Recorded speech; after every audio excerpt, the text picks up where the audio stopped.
Hey guys, what's going on? This is Jesse Swift, and I'm here today with my review of The Revenant. And I haven't really had a lot of time to sit and absorb. I just got home from seeing it now. So if I ramble a little bit, I apologize. There's a lot I want to talk about. I just want to make sure that I cover as much as possible without getting into spoilers. So this is going to be a completely spoiler-free review.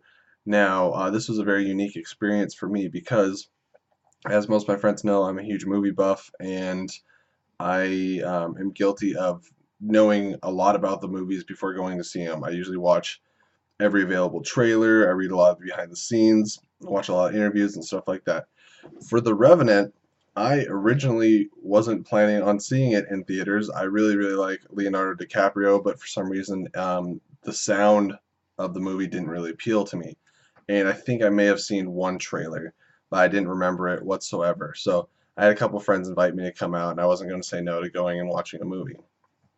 Now, that being said, wow, this movie blew me away. Like, I am still reeling from just the spectacle of it.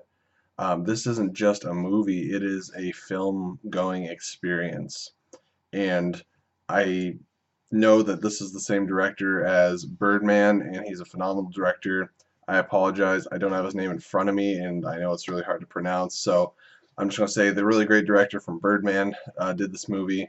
And an interesting thing that I found out shortly before seeing the movie is that they used no artificial lighting while making the movie, so it's all natural light. So sunlight, moonlight, torch flame, reflections, things like that.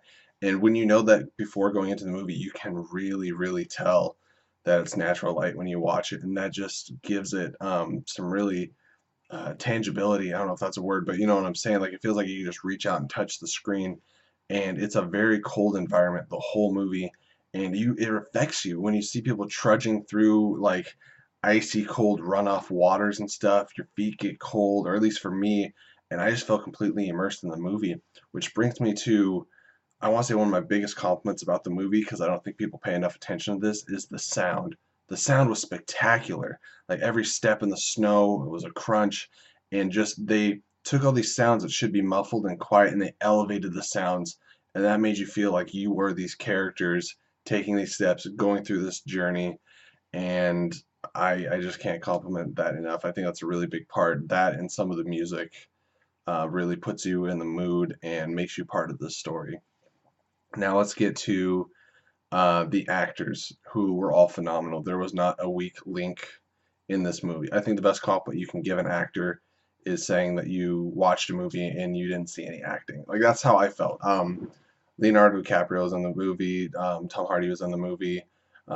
Donald Gleason, I hope I'm pronouncing his name right. General Hux from Star Wars, and he's also in Ex Machina.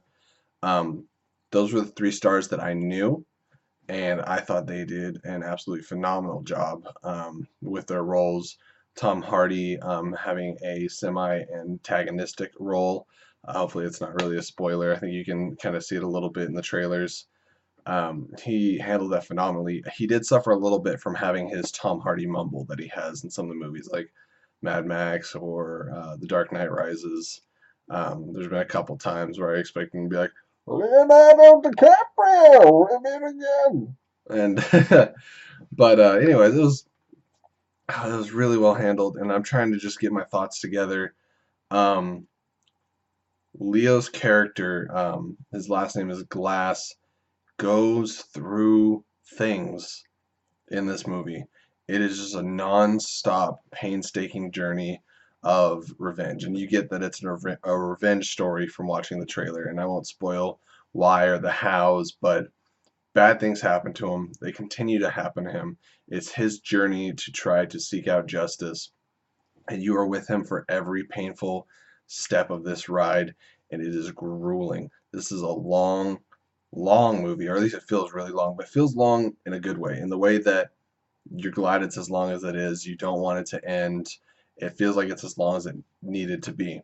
That being said, I don't see myself going in for a lot of repeat viewings of this movie, just because when you know all the important things that happen and you're waiting for them, it's probably going to seem like a longer movie. But this movie takes time to let you soak in the scenery, and really just enjoy what's being put out in front of you and immerse yourself in the film.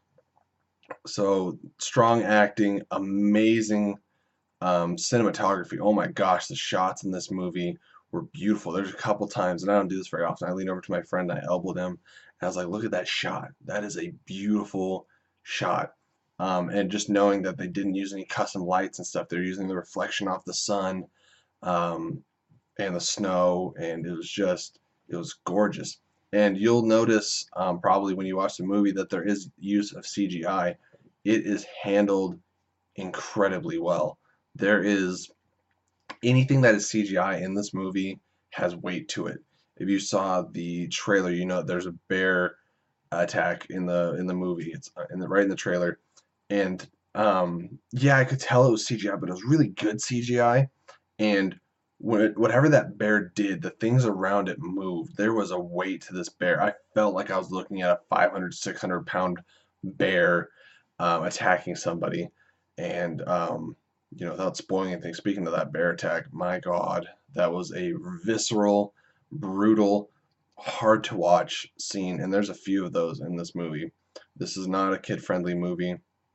I think there's plenty of people my age and older that might not be comfortable watching this movie.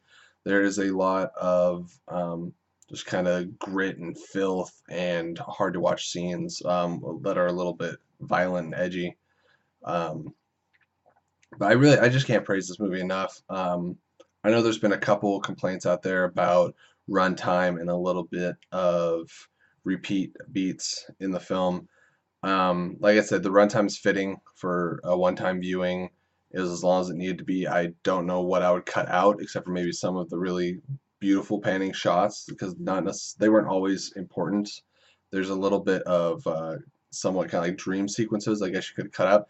All in all, you're looking at cutting out, that would be maybe 10 minutes. It wouldn't really have an impact on the movie. The other complaint people have is that yeah, so they said that there's some repeating elements and also the running time. So I didn't have a problem with either of those two things. I just recommend that you guys go out and see it for yourself because I walked in this movie knowing absolutely nothing about it and was blown away and can't wait to see more work from Leonardo DiCaprio and this director.